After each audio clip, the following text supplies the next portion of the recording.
नमस्कार. महाराष्ट्राचा लाडका चॅनल मराठी कायदामध्ये आपले सर्वांचे सहर्ष स्वागत. मित्रांनो, आजचा आपला विषय आहे की पहिल्यांदा घटस्फोट दाखल केल्याचा फायदा होतो का. तर या प्रश्नाचं उत्तर आपण अगदी सविस्तरपणे देणार आहे, कारण की अनेक वेळा वेगवेगळ्या अफवा महाराष्ट्रामध्ये होतात, देशामध्ये होतात की पतीने पहिला घटस्फोट दाखल करू नये. त्यामुळे अनेक महिला देखील घटस्फोट दाखल करत नाहीत, कारण की पहिला करायचा नाही. मग पत्नीने पण करायचं नाही, पत्नीने पण करायचं नाही, वय मात्र वाढत चाललंय. एक वेळ आपण वेगळ्या बाजूला धरू की तिथं पत्नीला काही प्रमाणात पोटगी तरी मिळत असेल, पोटगी तरी चालू असेल, पण त्या पतीचं काय, जिथं त्याला पोटगी पण द्यावी लागते आणि त्याचं वय पण वाढत चाललंय. मग अशा वेगवेगळ्या कचाट्यात आपण सापडतो आणि आपल्याला कळत नाही की पहिला घटस्फोट दाखल केला तर काय. तर ह्या अशा मुद्द्यावर आपण आज रोजी सविस्तर बोलणार आहे. तर मित्रांनो, व्हिडिओला सुरुवात करण्यापूर्वी मी आपल्याला सर्वांना विनंती करतो की आपला चॅनल मराठी कायदा हा तुमच्या सर्वांच्या प्रेमाने नंबर 1 चॅनल झालेला आहे. त्याबद्दल मी तुमच्या सर्वांचे धन्यवाद मानतो. आणि मी पुन्हा एकदा सर्वांना सांगतो की आपले व्हिडिओ हे फक्त तुमच्यासाठी नाहीत, माझ्यासाठी नाहीत, परंतु तुमच्या मित्रासाठी असतील, तुमच्या फॅमिलीसाठी असतील, तुम्हाला माहिती नसलेल्या तुमच्या फॅमिली मेंबरसाठी असतील. म्हणजे त्याचा इश्यू तुम्हाला माहिती नसतो आणि त्याचा इश्यू नंतर बिचाऱ्याचा कळतो आणि त्यावेळेस तुम्ही म्हणता की अरे, मला तर मराठी कायदा चॅनलमधून याबद्दल आधीच माहिती कळली होती. तर त्यामुळं हा व्हिडिओ तुमच्या कुठल्या नातेवाईकाला किंवा कुठल्या मित्राला फायदेशीर ठरणार आहे आपल्याला माहिती नाही. त्यामुळं मी तुम्हाला विनंती करतो की आपला व्हिडिओला सबस्क्राईब तर नक्की करा चॅनलला, म्हणजे तुम्हाला मोफत येतील. परंतु तुमच्या जनमानसात, नातेवाईकात, तुमच्या परिचितांमध्ये हा व्हिडिओ शेअर करायला विसरू नका, कारण की तुमचा एक शेअर त्याची लाईफ वाचवू शकतो, त्याचं टक्कर वाचवू शकतो. नाहीतर नंतर 10 वर्ष गेल्यावर टकल्याला बायको कुठनं मिळायची, अशा परिस्थितीतला पुरुषाला तुम्ही आणि आम्ही जबाबदार राहू. तर मित्रांनो, टक्कल वाचवण्यासाठी हा व्हिडिओ आपण लवकरात लवकर सुरू करूया. तर मित्रांनो, आपला प्रश्न या व्हिडिओचा यामध्ये आहे की चर्चेला आहे की आपण पहिल्यांदा घटस्फोट दाखल करावा का. तर अनेक वेळा आता असं म्हटलं जातं की पहिल्यांदा घटस्फोट दाखल केल्यानंतर त्याचा तोटा होईल सर, किंवा त्याचा प्रॉब्लेम येईल, किंवा काय प्रॉब्लेम येईल. तर याच्याबद्दल कारणं काय सांगितली जातात आणि ती कारणं तुम्हाला पटतायत का, मला तुम्ही पण सांगा. याच्याबद्दल कारणं अशी अनेक वेळा सांगितली जात आहेत की पहिल्यांदा जर घटस्फोट दाखल केला तर पोटगी द्यावी लागेल. पहिल्यांदा जर घटस्फोट दाखल केला तर कोर्ट आपल्या विरुद्ध काही आदेश करेल. तर मित्रांनो, लक्षात घ्या की हा फार मोठा गैरसमज आहे. गैरसमज का आहे तेही मी तुम्हाला सांगतो, आणि तो कशामुळं फैलला गेला, पसरला गेला, व्हायरल झाला हेही सांगतो. मुद्देसूद सांगतो, कायद्याचा फोड करून सांगतो. तुम्हाला पटतंय का सांगा, मग तुम्ही तुमच्या विद्वानांना सांगा. 2004 सालापर्यंत काय व्हायचं, जी पोटगीची रक्कम असायची किंवा पोटगी देण्याची जी इक्वेशन असायचं की बाबा द्यायचंय की नाही पोटगी द्यायची, तर हे ठरायचं की पती नांदवतोय की नाही याच्यावर. पती नांदवत असेल तर पत्नीनं गेलंच पाहिजे आणि ती जात नाही तर तिला पोटगी पण नाही. पती जर नांदवत नसेल तर तिला मात्र पोटगीचा अधिकार. मग आता हे पत्नीला तरी पटते का की सगळं गोष्ट पतीवर अवलंबून आहे, मग ठीक आहे घ्या पोटगीन घ्या डिवोर्स. तर ते पण नाही. तर हा जी चुकीचा कायदा होता की सगळं पतीच्या मनावर होतं. मी म्हणतो ना स्वतः की बाबा ह्या गोष्टी चुकीच्या होत्या की पतीच्या मनावर होतं की तिला नांदवायचं की नाही, किंवा तिला हे करायचं की नाही. माझं म्हणणं आहे दोघांच्याही मनात असलं पाहिजे, मनावर असलं पाहिजे. आर्थिक किंवा सामाजिक स्वातंत्र्य ही प्रत्येकाला असली पाहिजे. त्या पद्धतीने विवाहाचं स्वातंत्र्य देखील दोघा पती पत्नींना असायलाच हवं. जसा म्युच्युअल घटस्फोट असतो तसं राहणीमान देखील म्युच्युअल असतं. मग हे नंतर लक्षात आल्यावर सदनाच्या कायदेमंडळाच्या त्यांनी हा 2005चा डॉमेस्टिक व्हायलन्स ॲक्ट बनवला. DV म्हणजे डिवोर्स नव्हे, DV म्हणजे डॉमेस्टिक व्हायलन्स ॲक्ट. हे पण लक्षात घ्या. नाही तर अनेक लोक मला सांगतात की आमची जर DV झाली, मी विचारतो कुठल्या कोर्टात झाली, तर तालुका कोर्टात झाली. कशी काय झाली, तर त्यावेळेस कळते की ही DV आहे, ती डॉमेस्टिक व्हायलन्स आहे, घटस्फोट नाही. घटस्फोटला म्हटलं जातं डिवोर्स. केस किंवा घटस्फोटाची केस. DV केस म्हणजे फक्त डोमेस्टिक व्हायलन्सची केस. तर मग आता ह्या डोमेस्टिक व्हायलन्स ॲक्ट झाला आणि त्यामध्ये लिहिलं की छळ जर झाला असेल आणि छळ जर सामोरं दिसत असेल प्रथमदर्शनी तर त्या महिलेला काय द्यायचं, पोटगी द्यायची. म्हणजे हा कशावर आधारित केला आता मला सांगा तुम्ही. जी पोटगी आहे ती कशावर आधारित झाली, DVवर झाली, म्हणजे डोमेस्टिक व्हायलन्सवर झाली, म्हणजे छळावर झाली. मग जर असं असेल मित्रांनो तर मग आता नांदण्याचा प्रश्न कुठनं आला. तर मग जर तुम्ही माझं आता या पण प्रश्नाचं उत्तर यासोबत द्या की आता हे तर तुमच्या लक्षात आलं की तुमची पोटगी DV ॲक्टमध्ये नांदण्यावर नाही. तुमची जी काय पोटगी आहे DV ॲक्टमध्ये ती छळावर आहे. तिला काय सिद्ध करायचं आहे की प्रायमा फेसी प्रथमदर्शनी माझा छळ झालेला आहे. आर्थिक छळ, स्वातंत्र्याचा छळ, सामाजिक छळ, मारहाणीचा छळ, हुंड्याचा छळ, काय असेल तो छळ तिचा झालेला आहे हे तिनं सिद्ध करायचं आहे. प्रथमदर्शनी तिचे जे आपल्यावर आरोप असतात त्याच्यावर पण तिला कधी कधी पोटगी मिळून जाते. 90% त्याच्यावरच मिळते. पुरुषाचं ऐकलंच जात नाही. पण म्हणजे काय की तिला छळ काय करायचंय, छळ सिद्ध करायचा आहे. नांदायचं सिद्ध करायचंय. कुठं लिहिलंय का, अजिबात नाही. तर मंडळी मला सांगा, मग हा जर प्रश्न आहे की ह्या गोष्टीचं जर पोटगी मिळताना तिला कशावर मिळते की छळावर मिळते, तर मग मला सांगा की तुम्ही जर म्हटलं की ती नांदायला मी नांदवायला तयार आहे ती नांदत नाहीये तर याचा काहीतरी अर्थ झाला का हो. एक जण म्हणतोय की हा मला पैसे माझे घेतलेले परत देत नाहीये आणि तुम्ही म्हणताय येता का जेवायला, आम्ही जेवायला द्यायला तयार आहे. काय त्याचा अर्थ आहे का. तो काय मागतोय, पैसे मागतोय. कशाबद्दल, पैसे घेतल्याबद्दल, उधारीबद्दल. तुम्ही म्हणताय जेवायला कधी येतोय, मी जेवायला द्यायला तयार आहे. आता तुमचं जेवणच महत्वाचं आहे का त्याच्यासाठी. त्याच्याकडनं लाखो रुपये तुम्ही घेतलेत, त्याच्यासाठी तो मागतोय, त्याच्यासाठी तो लढतोय आणि तुम्ही म्हणताय जेवायला येताय का. तसं तुमच्या केसचं फालतूपणा झालाय.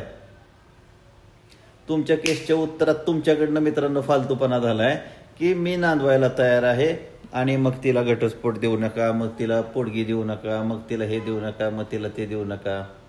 ह्या चुका सगळ्या तुमच्याकडनं झाल्यात आणि म्हणून तिला मग मित्रांनो डबल पोटगी मिळते. आणि त्या डबल पोटगी मिळणाऱ्याला फक्त तुम्ही आणि तुमचं ड्राफ्टिंग आणि तुमचं उत्तर, घाणेरडं उत्तर, लॉलेस उत्तर, लॉला साईडला करून केलेलं फालतूपणाचं उत्तर, भावनिक उत्तर, गटराच्या पाण्याची किंमत असलेलं उत्तर, तुमचं उत्तर कारणीभूत आहे. राग येतो, चीड येतो ह्या असल्या उत्तराचा. ती म्हणते छळ झालाय, तुम्ही म्हणते नांदवायला तयार आहे. अरे मग तू जर तिच्याबरोबर नांदवायला तयार आहे तर एका बाजूने तुम्ही असंच सिद्ध करत नाही ना की बाबा ती चांगली आहे, मी तिच्याबरोबर नांदायला खुश आहे, मी तिच्याबरोबर राहायला खुश आहे, मी तिच्याबरोबर सेफ आहे. तू नांदवायला कुणाला तयार आहे, राक्षसाला. तू नांदवायला कुणाला तयार आहे, रावणाला. पूर्ण केला म्हणजे नांदायला तयार आहे म्हणजे ती चांगली आहे. नको बाबा असं सिद्ध करू की ती चांगली आहे, नको असं सिद्ध करू की आमचा संसार योग्य होऊ शकतो. आणि मग काय होईल की त्यातनं तुझ्या चुका समोर येतील. कारण की तू तर तिला नांदवायला तयार आहे, म्हणतोय की बाबा हा ठीक आहे. ती म्हणते त्यावेळेस मान्य नाहीत पण मला तिच्याबरोबर राहायचंय, मला तिच्याबरोबर राहायचंय, तीच माझ्यावर राहत नाही. का राहत नाही, या तिच्या चुका तू समोर आणल्या पाहिजेत.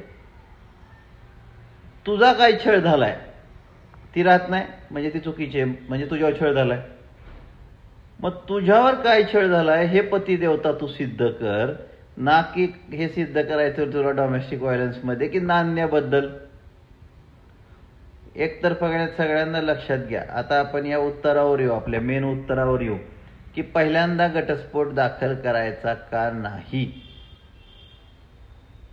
तर पहिल्यांदा घटस्फोट दाखल करण्याचा काहीही तोटा तुम्हाला डोमेस्टिक व्हायलन्स ॲक्टमध्ये होत नाही. कोर्टांना तेवढी चांगली बुद्धी असती, तुम्हाला नसली तरी, की त्या निकालात कधी असं कोर्टाने म्हटलेलं नसतं की डिव्होर्स दाखल करून डोमेस्टिक व्हायलन्स केलाय. म्हणजे DV चालतो तालुका कोर्टात, साध्या शब्दात तुम्हाला कळायसाठी म्हणतो मी, JMFC कोर्टात. डिव्होर्स चालतो डिस्ट्रिक्ट कोर्टात म्हणजे वरिष्ठ स्तर कोर्टात. म्हणजे तालुका कोर्ट म्हणणार का, जिल्हा कोर्टात जाऊन छळ केला पतीने, जिल्हा कोर्टाच्या आमच्या वरच्या कोर्टात जाऊन ह्या पतीने फार अन्यायकारक भूमिका घेतली असं तालुका कोर्ट म्हणेल का. तर मित्रांनो फालतूपणा आहे, आपल्या बुद्धीचा गंज आहे. हे बघा कायदा काय म्हणतो याच्याबद्दल आपण परत सांगू. पोलीस स्टेशनला कोण जातं, चोर जाईल का मालक जाईल. मालक. चोर जाईल का? नाही. एखाद्याला मारले, मारणारा पोलीस स्टेशनला जाईल का? ज्याला मार खाल्लाय, जखमी आहे तो जाईल. ज्याने मार खाल्लाय म्हणजे पीडित पोलीस स्टेशनला जाईल. बरोबर. तर मग मित्रांनो, की मग अशी काय बोललो माझ्या लक्षात नाही आता ते चोराचं मालकाचं, की एखाद्याच्या घरी चोरी झाली तर पोलीस स्टेशनला चोर जाईल का मालक जाईल? तर मालक जाईल. आणि या केसमध्ये मार खाणारा जाईल. म्हणजे काय साध्या शब्दात, की पीडित पहिल्यांदा पोलीस स्टेशनला जाईल, पीडित पहिल्यांदा कोर्टात जाईल. मग ती कोर्टात पहिल्यांदा गेली तर ती पीडित झाली. तू बस अन्याय करणाऱ्याच्या भूमिकेत, वाट बघत नोटीसची.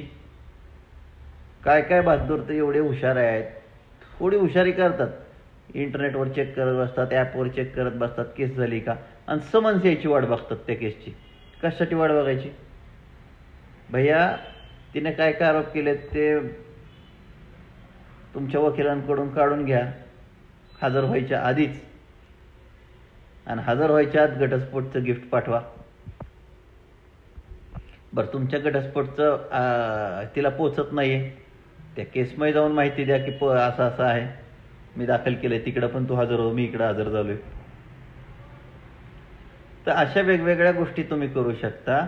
त्यामुळे पहिल्यांदा घटस्फोट केला म्हणून तुझ्या पोटगीवर कोणताही परिणाम होणार नाहीये, तुझ्या केसवर होणार नाही. झाला तर तो तुझ्या या केसांवर होईल, तुझ्या त्या कोर्टातल्या केसवर होणार नाही. केस शाबूत असताना, काळी असताना दुसरं लग्न होईल, दुसरं लग्न होण्याचा चान्स निर्माण होईल. त्यामुळं असं काय नाही की पहिला घटस्फोट दाखल केला म्हणून तुझी अख्खी केसच खराब होईल. तर मित्रांनो, अपेक्षा करतो की तुम्हाला हे समजलं असेल की पहिल्यांदा घटस्फोट केला म्हणून कोणताही तोटा पती वर्गाला होत नाही, ना पहिल्यांदा घटस्फोट केला म्हणून त्याचा तोटा पत्नी वर्गाला होतो. उलट पत्नी वर्गाला मी कधी कधी सजेस्ट करतो की पहिली केस डीवीची, नंतर केस घटस्फोटाची. आला पती लाईनवर तर ठीक, म्युच्युअलसाठी म्हणा, कशासाठी म्हणा किंवा कशासाठी म्हणा, अन्यथा डिवोर्स. याचा अर्थ काय की पहिली तक्रार जो करेल त्याला आरोप करण्याची संधी आणखीन चांगली मिळते. नाहीतर आपण उत्तराच्या भूमिकेत येतो, आणि उत्तराच्या भूमिकेत राहणं हे कधीतरी चुकीचं ठरतं, अनेक वेळा चुकीचं ठरतं. केस कशी चालवायची याच्याबद्दल मी तुम्हाला अनेक वेळा उदाहरण, अनेक वेळा मार्गदर्शन केलेलं आहे. ते मार्गदर्शन आता रिपीट करत नाही, परंतु आपल्या तारखा शक्यतो वाया जाऊ नयेत याची काळजी घेणं म्हणजे केस चांगली चालवणं. प्रत्येक ईच अँड एव्हरी तारखेला काही ना काही झालं पाहिजे. Each and every step must be done in court at every stage or date of the court. प्रत्येक तारखेला किंवा स्टेजेसला कोर्टामध्ये काही ना काही झालं पाहिजे. अन्यथा अनेक वेळा मित्रांनो केस दाखल करून चुकतायत आणि 4-4 वर्ष केस चालतायत. तर असं कधीही झालं नाही पाहिजे. सनी देओलचे पिक्चर बघायचे आणि कोर्टात असं चालतं असं नसतं. ते तुम्हाला एन्जॉय वाटावं म्हणून केलेलं असतं. आमच्या खऱ्या पद्धतीने कोर्ट कसं चालतं आणि त्याच्यावर जर आपण पिक्चर बनवला तर तो पिक्चर आहे गॅरंटी निम्मी लोक इंटरव्हेलमधनं निघून येतील, निम्मी लोक इंटरव्हेलनंतर झोपतील. कारण आमचं काम हे निरस आहे, कडक आहे, तंग वातावरणात असतं. मी जर जोरात जाऊन ओरडलो की मिलॉर्ड तारीख पे तारीख हो रही है, माझी पण तारीख घरी जाईल. आपल्याला तुम्ही सांगावं लागतं की काय अडचण आहे साहेब, त्यामुळे आम्हाला अशी तारीख द्या. तर जे काय आहे ते खूप सॉफ्टली, जे काय आहे ते खूप प्रॉपरली, परंतु त्यामध्ये तुमचा आक्रमकपणा नाही गेला पाहिजे. हा पण मी माझ्या तरुण वकील मित्रांना सल्ला देतो. आणि पहिली केस करायला घाबरू नका, हा पुन्हा एकदा सल्ला देतो. पहिली केस दाखल केल्याने तुमच्या पोटगीवर काही फारसा परिणाम होत नाही किंवा होतच नाही. तुमच्या केसवर नाही पण या केसवर होतो. हे पुन्हा एकदा रिपीट करतो आणि आपला व्हिडिओ थांबवतो. कसा वाटला आजचा व्हिडिओ? यामध्ये काही आपल्याला क्वेश्चन्स असतील मला नक्की विचारा. आपण उत्तर देण्याचा प्रयत्न करू. पुढच्या व्हिडिओपर्यंत मला आपली रजा द्या. जय हिंद, जय महाराष्ट्र.